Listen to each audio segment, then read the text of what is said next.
In this next video, you'll hear from one of our partners from the conference, Veolia. Now, what we loved about partnering with Veolia is they brought a whole bunch of amazing women to our conference, from South Australia, from the National, and from head office in Paris. Kate, Simone and Amelie will talk about some of the challenges and some of the wins in translating the circular economy from head office in Europe right down to the reality of Australia. Okay, well, I thought maybe we should just start with talking about what Veolia's global strategy is with respect to the circular economy. Maybe, Amelie, from a head office perspective in France, you'd like to start? Yeah, Veolia, as the global leader of optimized resource management, is operating in 45 countries with different levels of maturity between the countries. Our mission is resourcing the world, so it's easy to understand that circular economy is at the heart of Veolia's mission. Mm. And what I find interesting is that our three main activities, water cycle management, waste and energy, are complementary. For instance, we provide drinking water to local authorities. Its use generates wastewater that we treat and from which we can produce renewable energy, for instance, biogas or biofuel or urban heating to public swimming pools, for instance. All this from wastewater treatment. Yeah.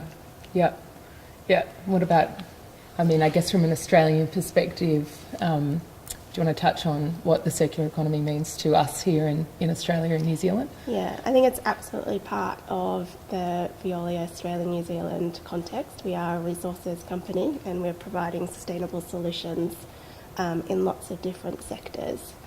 And for us it's aligned with sustainability, which is really answering a question to an issue or a problem or a challenge. So what is the issue, problem or challenge, and how can we address that through sustainable solutions or circular economy solutions, whether that's waste, water or energy. Yeah, so Amelie, why don't you talk about the three activities of Veolia and what it is that we as a company do across the globe? Yeah, these three activities allow us creating synergies between waste, water and energy. And we are more in a systemic approach with the local authorities on the environmental issues. Yeah. And our ambition regarding circular economy is to double our revenue by 2020. Yeah. Which is ambitious, but we're confident. we're always talking about setting the bar high and aiming high, and that's what we've heard a lot in the sessions today. So I think that's what we're doing as a company as well. In terms of why circular economy is an important subject for Veolia, obviously it's as you said before, it's at the heart of what we do. I suppose here in Australia it's probably a newer terminology than in Europe. It's been quite, it's quite commonplace in Europe, whereas I think here, if we talk to people, there'd still be people saying circular what's that got, is that an economics, that it's not a commonly used parlance around here, but do you think it's catching on in Australia, or do you think it's losing favour in Europe, I guess? I think in Australia we're definitely seeing some great examples of that happening, whether it's turning food waste into resources or landfill gas and using that into other manufacturing processes, for example. But I think we probably have a long way to go in terms of changing mindsets and perceptions about it. And when you think about wastewater or energy in Australia, we're so fortunate because we have waste, we put it in the bin, somebody else takes it away for us. If we want the light switched on, we just turn on the switch. If we want water, we turn on a tap. But circular economy thinking is about encouraging us to look beyond the bin and beyond the tap and beyond the light switch and looking at the whole value chain. So our relationship with resources and the value that it creates and brings is something of a mindset, I think, which we need to start thinking about. Yeah, I agree. But I also, and I think that's starting to happen. Like we definitely see, even if it's not in the language of circular economy, it very much those concepts are coming very front of mind to people in the context of waste. Increasingly, people want to know where their waste is going and what's happening, and for me, working in this industry, I get really excited talking about some of the projects that we have, whether it's globally or here in Australia. I think about one of the facilities that we have in Sydney, which turns food waste, anaerobic digester, which turns food waste into energy, and the electricity which switches on, allows us to switch the lights on, like you were saying before, and then uses, and then with the end product, turns it into a fertiliser which we can then use on our gardens.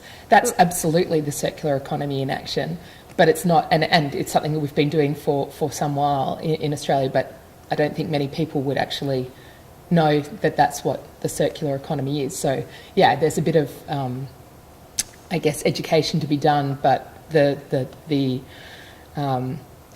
atmosphere is right. People are really, people want to be involved, people want to know, people want to be informed, and people care. Yeah. So if you talk to Veolia employees across Australia and New Zealand, from our waste drivers to our water operators to our energy technicians, day in, day out, that is what they're doing. They're providing essential services to the communities, which is contributing to the circular economy. Yeah, I totally agree. And I mean, you must see from a global, you get to see what we as a company are doing globally. Have you, seen some really exciting examples of the circular economy in action? Exciting examples, but challenging at the same time. Yeah. Have very innovative technologies. We're able to recover CO2, for instance, from a waste to energy treatment plant in France, and we're able to recover the CO2 from this plant by providing it to an industrial site nearby, which uses as raw materials for its production process. Oh, right. It's industrial symbiosis. We're able to produce bioplastics from wastewater treatment plant. That's something we can do in a plant in Belgium. But the thing is that we still need to find the economical business model to make sure it's viable from an economical point of view. We have developed great technologies, but we still need to find the business model with the local authorities, with the government, with the stakeholders and all the partners. Yeah, I totally agree, and it's it's a challenge, and it's definitely not a one-size-fits-all model. It's not like we can just lift what we do, in France and take it to the UK, or lift what we do in the UK and take it to Australia, because the environment, the regulatory environment is totally different. I think in Australia we have, it's a large. You have plenty of space. Lots of space.